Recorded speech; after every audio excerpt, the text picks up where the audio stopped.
మిద్దె పరశురాం గారు మనతో పాటు ఉన్నారు. ఇండియా నుంచి వచ్చారు. మరి స్పెషల్ గా ఒగ్గు కథ అనేది చాలా ఫేమస్ అని చెప్పడంలో అడిగి తెలుసుకుంది. ఇప్పుడు బ్యాంక్వెట్ జరుగుతుంది అనమాట, సిలికానాంధ్ర సిల్వర్ జూబ్లీ వాళ్ళది.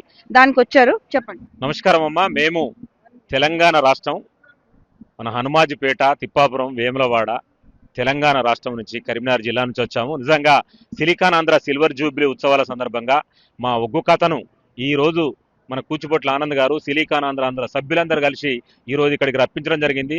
మా నాన్నగారు అయినటువంటి కీర్తిశేషులు మిద్దెరాములు గారు, కళారత్న, రాజీవ్ ప్రతిభా పురస్కార్ అవార్డు గ్రహీత, ఎందరో ఒగ్గు కథ కళాకారులు అందరూ ఆశీర్వాదంతో నిజంగా ఈ రోజు సప్త సముద్రాలు దాటి అమెరికా దేశంలో మొట్టమొదటిసారిగా మా ఒగ్గు కథను యొక్క సిలికానాంధ్ర సిల్వర్ జూబ్లీ ఉత్సవాల సందర్భంగా పెట్టించినందుకు వారందరికీ కూడా మా యొక్క ప్రత్యేక ధన్యవాదాలు తెలియజేసుకుంటూ, మన కట్టు బొట్టు, మన సంస్కృతి సాంప్రదాయాలు, మన బతుకమ్మ, మన బోనాలు ప్రతి ఒక్కటి కూడా ఈ అమెరికా దేశంలో కాలిఫోర్నియా రాష్ట్రంలో సిలికానాంధ్ర సభ్యుల ఆధ్వర్యంలో బ్రహ్మాండంగా రంగరంగ వైభవంగా జరుగుతున్నటువంటి ఈ ఉత్సవాలలో మమ్మల్ని కూడా మట్టి మనుషులైనటువంటి మా ఒగ్గు కథను పిలిపించి ఇంత గొప్ప అవకాశాన్ని కల్పించిన ఆ సిలికానాంధ్ర సభ్యులందరికీ కూడా ధన్యవాదాలు తెలియజేసుకుంటూ, జై సిలికానాంధ్ర.